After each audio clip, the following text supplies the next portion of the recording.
This Family Life News podcast is made possible by the support of listeners like you. Next on the 5 o'clock report. To help students learn how to respect their parents. Do not bring your phone to school, nor your watch, nor your internet that you can get Instagram on. We're ditching our dating apps and bringing back in-person speed dating events. Now, let's go to the newsroom. Good afternoon and welcome to the broadcast. I'm Family Life News anchor Sarah Harnish.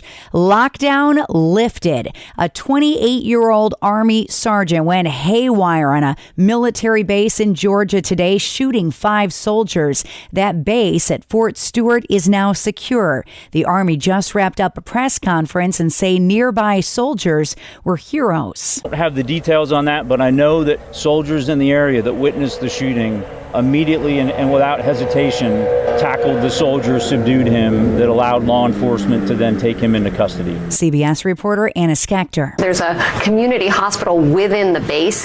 2 of those soldiers unfortunately needed a trauma care, and so they had to be driven by ambulance to a trauma center in Savannah, Georgia. They arrived around 1:30 p.m. We don't know their status. The president expected to speak on this shooting in an address in a few minutes from the White House. The Fort Stewart military base is massive. These bases are huge. They're like mini cities. Expert Paul Morrow says it'll be a combination of the military and the FBI to figure out exactly what happened. Was it domestic terrorism or a mental health issue? When you see something like this, if you're sitting where I am, having done that kind of work, you think, is it a terrorism incident? Is it something that could have been interdicted? Was there some indicia ahead of time that maybe there was some psychological issues? All of these are after effects, obviously. These are things that you think about in retrospect, because the most important thing, of course, as you say, is to lock it down, make sure life and limb are preserved, that everybody is safe, and that you interdict the immediate threat. Again, that base is now secure.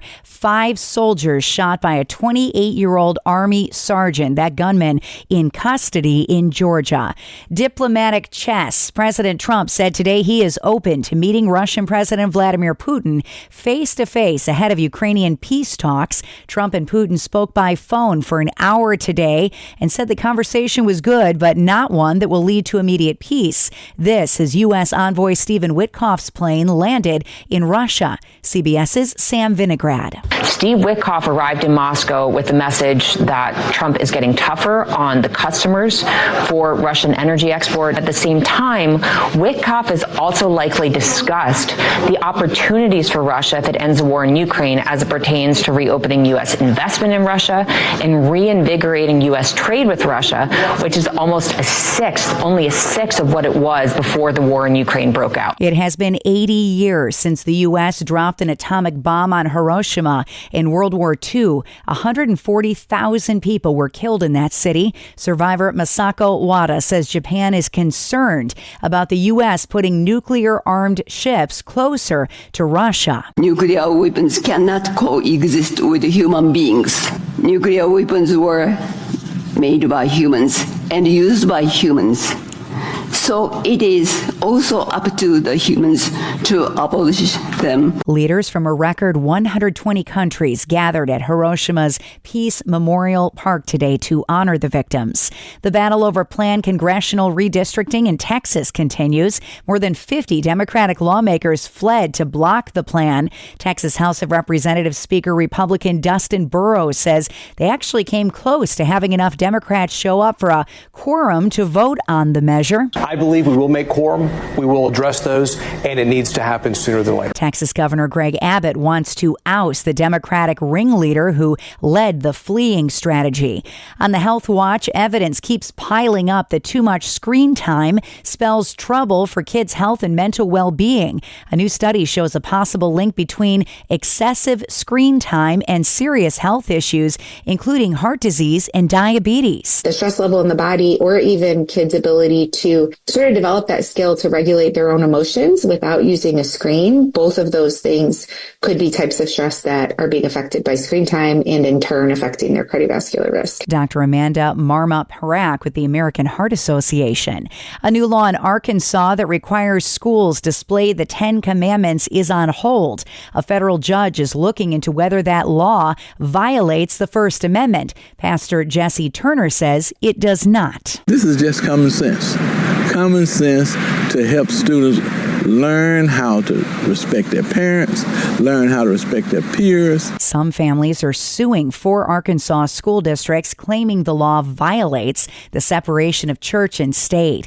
And it was a rare interview on faith. U.S. Senator Tim Scott from South Carolina explained to Fox News today how he makes decisions on which bills he'll vote for. The most important decisions I make every single day is to start the day with the Lord and to end the day with the Lord. I do a Bible study with my wife at 8 a.m. Monday through Friday, especially when I'm out of town. It impacts every decision I make. He says God has given him the best ideas for legislation, especially bills that help the poor. It was a result of Jack Kemp's initiative and prayer. How do I bring real solutions to those who are impacted the most by poverty? And it was the private sector. It's what changed my life, and I wanted to change people's lives today as well. A lawmaker on his knees. Still to come on the 5 o'clock report, a flash flood warning in central New York, the cell phone ban, a struggle for schools, and timing matters when you buy back-to-school items. Those stories after weather. I'm Kevin Williams, and here is your Family Life regional weather forecast. As we head toward the weekend, we do so with prospects for high pressure to control our weather. The result, dry, warm conditions are expected, and a gradual easing of that smoky haze we've been dealing with is expected as well. Here's the call for tonight. There will be a thunder shower in a few spots this evening. Overnight, partly cloudy, still hazy, low temperatures dropping towards 60. Tomorrow on Thursday, good deal of sunshine and warm. Still hazy tomorrow, less haze on Friday. High temperatures both days, upper 70s to the middle 80s. And the weekend looks mostly sunny, quite warm, and rain-free. Thank you, Kevin. Checking the stories making news where you live across New York and Pennsylvania. There is a flash flood warning for central Onondaga County in central New York until 5:30 tonight. Still some heavy thunderstorms in the area. Nearly 2 inches of rain has already fallen. Stay safe on your drive home. A new report out today shows Pennsylvania is among the states with the most cars damaged by flooding this year. Carfax shows 45,000 vehicles were damaged in the Keystone State from mid-year storms. Pennsylvania came in number 4 in the nation behind Kentucky, Texas, and Florida. 200 of New York's 700 school districts are late in submitting plans to implement a statewide cell phone ban. The deadline was August 1st. The plans must be submitted by all public and charter schools as well as BOCES. New York Senate Education Committee Chairwoman Shelley Mayer. Do not bring your phone to school, nor your watch, nor your internet that you can get Instagram on while the teacher is speaking. It's going to be a game changer. Districts that have yet to unveil their plan to comply with the bell-to-bell ban say they're still working on storage issues. The state did not release its policy guidelines until July, giving districts less than a month to get input from parents, students, and staff. An economist at Point Park University in Pittsburgh says back-to-school shopping can be a huge benefit to your wallet. Doreen Saletti says parents should know prices on many items get lower as the first day of school gets closer. They may be able to get access to some additional clearance, some deep discounts, merchandise that has not sold that the retailer wants to turn over. But she says prices for electronics and clothing likely won't get any cheaper, and some supplies might be sold out by the time the kiddos head back to school. New tariffs on dozens of nations take effect tomorrow, and that's got local businesses wondering about their bottom line. Every single one of those dollars from the tariffs comes out of the pockets of American taxpayers. Senate Minority Leader Chuck Schumer warned about the Trump tariffs during a news conference yesterday in Niagara Falls. John Percy with Destination Niagara says fewer people are visiting from Canada, and that's bad news for Western New York's tourism industry. It affects their sales. It affects their revenue. It affects their bottom line. A lot of times we are forgotten because we don't manufacture something. We do manufacture something. We manufacture experiences that people have for a lifetime. President Trump says the tariffs are needed to level the playing field when it comes to trade. One thing ocean swimmers need to watch out for are jellyfish stings, but few know there is such a thing as a freshwater jellyfish, and they're in our area. Here's Family Life's Mark Webster. Yeah, there's one known freshwater species, and the Pennsylvania DEP recently posted a video online of one they spotted in Lake Erie at Presque Isle. Its scientific name is Craspie decustus sourbeer, but it has a much nicer sounding common name, peach blossom jellyfish. Native to China, they're now found in freshwater bodies throughout the world. The good news is, unlike some of their saltwater cousins, peach blossom jellies don't sting humans. They do have stinging cells, but the translucent creatures are so small, about the size of a penny at most, their stingers are just too tiny to penetrate human skin. Mark Webster, Family Life News. Next at 5, remote work. Who likes it best? Contrary to popular opinion, Gen Zers, those born after 1997, are demonstrating more of a willingness to return to in-person work. And you're starting to see this behavior not just in the workplace, but we're ditching our dating apps and bringing back in-person speed dating events. You're looking at people really wanting to build something with their hands, to touch one another, and to have that sense of real connection. Gen Z influencer and author Isabel Brown. Young people had our entire lives thrust into the metaverse really against our will. We started dating online. All of our friendships and relationships took place online. Certainly all of our entertainment was digital, and work and school were as well. So we instantly were thrust into a disconnected culture where loneliness and mental health problems started to thrive. Brown says Gen Zers are increasingly craving more in-person interaction at work, home, school, and at church. It's ironic because you would think today with technology and social media, you're more connected to other people around you. But in reality, I think we've faced this paradox culturally, and it's a question left for our generation to answer. How do we responsibly balance the role of technology in connecting us while also preventing that isolation and loneliness that often is hiding behind a screen? She adds Gen Zers are leading the religious resurgence in America as well. It's young people that are flooding church pews on Sunday morning and having mass baptism events on our college campuses. That real sense of community with the people around you can never be replaced by an algorithm or a social media feed. That's Isabel Brown with Turning Point USA. Her latest book is called The End of the Alphabet: How Gen Z Can Save America. This is the 5 o'clock report on Family Life. Many people put a lot of time and energy into becoming financially independent. Is that an appropriate goal for a Christian? Hi, I'm Rob West with a Faith and Finance Minute. Taylor Standridge writes about this in an article at faithfi.com. He says it comes down to why someone wants to be financially independent. If the reason is to be able to devote the rest of one's life to leisure and self-indulgence, then no, financial independence is not a godly goal. But if financial independence is a means to devote yourself more fully to family, ministry, and other good works, well, that's quite different.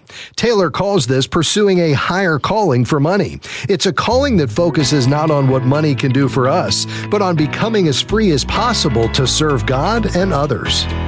Connect with a certified Kingdom advisor who's been trained to deliver financial advice that aligns with your Christian values by visiting our website, faithfi.com.